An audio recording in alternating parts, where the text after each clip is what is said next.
The subconscious mind records everything that you ever say or do, and it picks up information not only from those things that you're conscious about, but from information that comes in from the periphery of your perceptions.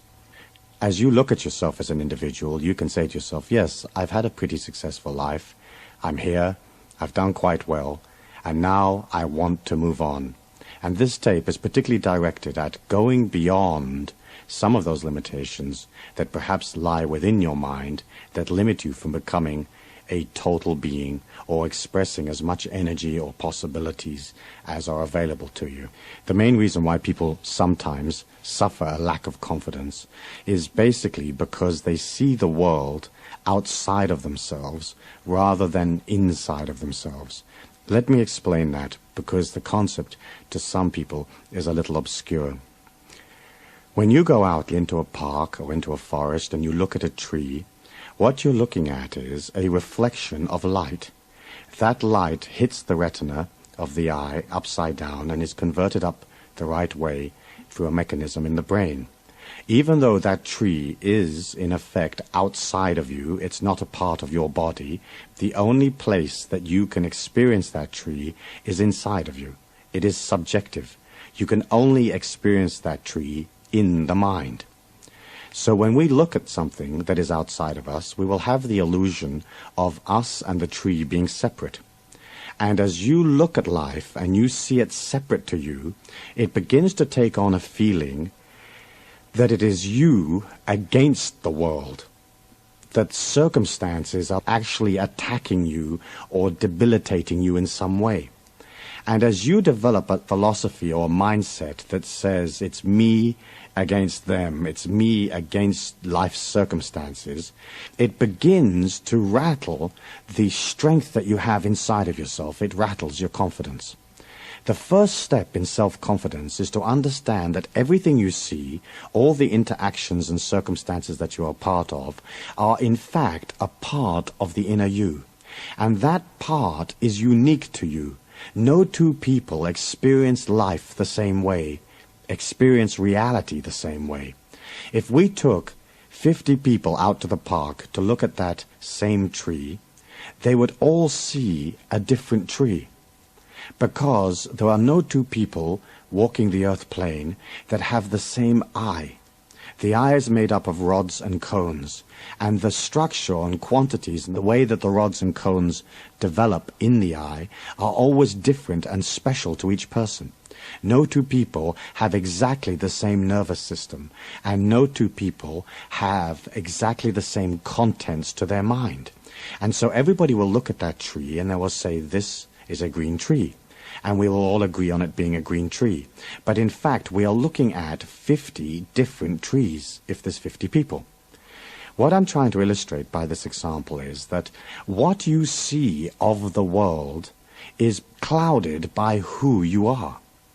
And a lack of self-confidence is always a matter of you not having quite enough power inside of yourself to control those circumstances that you experience. Once you can understand that you are your world, that everything is you, then you develop a connection between yourself and the outside forces, the outside circumstances of your life. As you take on that mindset or that idea, you can understand then that it is possible for you to begin to control what events you will pull to you and what events you will not pull to you. Things come to you through the laws of attraction. Whatever feelings and thoughts you express pulls to you from life those same events. If your self-confidence is not as strong as it might be, you will be constantly pulling to you people that are intrinsically weak. You'll be constantly pulling to you circumstances that will have a degree of spasticity in them. And so you'll find that events around you and those things you experience have a tendency to not quite work. Problems develop, people don't show up on time, things get lost, deals go down one way or another, and that in itself will accentuate this feeling inside of you that you are not dominant in your own empire, that you are not dominating your own life. It will accentuate a feeling of, gosh, I don't really control what's happening to me. And that will accentuate any difficulties that you may experience in developing power, in feeling that you are a strong, evolving, and developing female or male. And so what we're looking at is, we're looking at trying to reprogram the mind to establish an automatic confidence or an automatic positive expectancy about everything that you do. The inner mind, the subconscious mind, cannot tell the difference between fantasy and fact. And you can prove this to yourself if you will pause for a moment and think of a lemon. Imagine yourself eating that lemon. Imagine yourself chewing through the various pieces. As you think of that lemon, your mouth begins to salivate. It does so because your inner mind doesn't know that you're not eating a lemon. Your intellect, your conscious mind, knows that you are just imagining it, but the inner mind cannot tell the difference between fantasy and fact. So when a person lacks self-confidence, what usually has happened in their life is that they've begun to play through their mind a series of horror stories or horror films about what is going on in the world or what is going on in their life. Nervousness or a lack of confidence is always that energy coming forward from the inner mind saying, what if? And what happens, and is it safe, and will I make it? And in fact, what it's doing, the inner mind is, it's just playing you back the film or the tapes that are programmed in there. If you are that kind of person that suffers from this sort of negative replay that goes on in the mind, you can easily begin to change that. And in a way, you have already a marvelous quality in your life because it means that you have a very active and fertile imagination.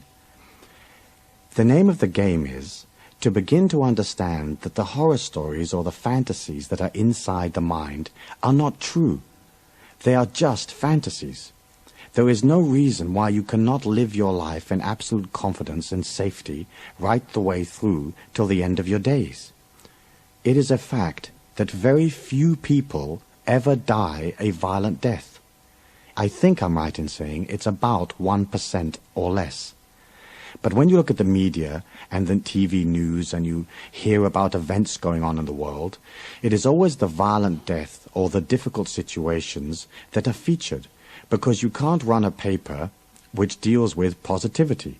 I mean, imagine a headline that says, Mr. and Mrs. Smith are living in Melbourne, they've had a lovely day, and tonight their kids are coming over for supper. You know, that doesn't make news. And so we have a tendency as humans to believe that all the atrocities that are going on in the world and all the terrible things are in fact reality and commonplace. They are exceptionally rare. Exceptionally rare. And it's the same for your life. If you think about your life, there may have been difficulty, there may have been accidents, there may have been periods of your time when you went through pain or anguish or frustration of some kind or another, but you made it. 99% of your life was fine, and you're here. And you have every opportunity to clean up that last small part that gives you botheration or causes you to feel that lack of confidence. You cannot go to a person who is not totally confident and say to them, be confident, because the mind won't accept that, because the mind is subjected to all of the programming that's in there. The way for you as an individual to develop self-confidence, to develop a poised, assured attitude to life, is for you to begin to look at your courage. In order for you to develop a stronger self-confidence, you have to have courage. And even if you're not naturally a courageous person, there is inside of you a quantum of that courage energy. And courage is one of those wonderful aspects of human life where if you use the aspect of courage within you, you become more courageous. And so what we're looking at in establishing self-confidence is understanding that as you push up against some limitation, as you move into an area that you're not familiar with, you're going to need a certain amount of courage to push through. And that's just you reprogramming your mind through affirmation through feelings that, hey, even though I'm going into this unknown situation, I can pull it off. I would suggest to you that you don't try to make major leaps. Some people like to operate like that, and they'll take this incredible leap in the dark. They'll throw themselves out of a plane with a parachute, having never parachuted, or they'll plunge themselves into having to speak publicly in front of a large audience, and they have that kind of personality.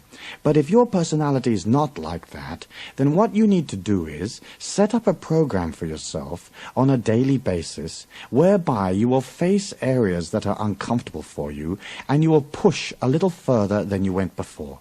It has to be comfortable for you. And as you push further and you establish new goals and new ground, so to speak, you're going to have to stop and acknowledge, gosh, that was jolly good. Look at that. I went off and I handled that and I did it well. As you push out these boundaries, bit by bit, courage becomes an affirmation in your life. It becomes an affirmation of you knowing that in any one given set of circumstances, whatever they may be, you will have within you the ability to handle things. One of the reasons why people sometimes lack self-confidence is that they are overtly concerned with what other people think of them. You can get up on a stage in front of a whole bunch of people, and if you're worried about what people think of you, it'll rattle you, you'll become nervous, and you'll stumble, and you'll fall, and you'll make mistakes, and you may make a complete idiot of yourself. However, if you walk up onto that stage, and you are not involved in what the people think about you, you can pull away from that emotion, and you can relax and deliver your speech correctly, amusingly, informatively, whatever it is that you're going to say to these good people that have gathered to listen to you. As human beings and as children, we were programmed to react to the responses of others. In other words, if your teacher at school said something to you, you were programmed to try to keep the teacher happy or to follow instructions, to react to the opinions or to react to the instructions of other people. And that's why that idea of, oh gosh, what will people think of me, is so deeply entrenched in the minds of man. When you can pull out a little bit from that, you're not so involved. And to do that, you have to have a feeling that you are okay as a person. The fact that you're not perfect, to me, is beautiful because it allows you something to work on. Whatever you are is whatever you are. And you're not going to have to make excuses to people. And if you get up on stage and you're talking in front of this audience and you make a mistake or you forget your words, or if you do something crazy like you fall off the stage, which happened to me once. I was in Santa Fe, New Mexico, and interestingly enough, I was talking about the collapse of the financial system and with the world economies and the pressure that some of these banking institutions are going under. And just as I came to the words, the economies of the world are about to collapse, I fell off the stage. Well, what I did was, rather than feeling incredibly embarrassed and feeling like, my gosh, I'm a complete idiot, I made the falling off the stage a part of the dialogue. And everybody laughed like crazy, and I actually delivered about 4 or 5 minutes of my talk lying on the floor. I made it a part of the theater, I wrapped it in there, and it wasn't after I got to the end of my point that I got back up on my feet again and got back up on the podium. I could have collapsed. I could have died of embarrassment. But because I wasn't intimately involved in what those people are thinking, and because I knew that every single person in that audience at some time in their life have tripped or have slipped on a banana skin or have had that same kind of misfortune, what I did was I made that misfortune into a sample of, hey, we're all human and I'm human and I fell off the stage. If you can begin to see that, you're just human and you're only ever going to be dealing with other people that are also just human. And whatever weaknesses you have inside you, whatever uncertainties, they will have as well. And in fact, they're not going to think you're an idiot. What they're going to see is they're going to see that you're going through the same kind of things that they go through. And that will cause them to have compassion to you. So as you look at self-confidence and you look at courage, you understand that the way to build courage is to begin to familiarize yourself with the world around you. If you have delivered 1,000 speeches in 1,000 halls someplace, for you to do the 1,001st speech is simple. If you have to go and deliver a speech, and it's the very first time you've done it, because you're not familiar with what's going to be happening to you, it will rattle your confidence. If you want to become a confident, powerful, assured being, you have got to begin to work on expanding who you are and doing your homework, so to speak. Let us say you're a salesman, and you've been assigned a new territory.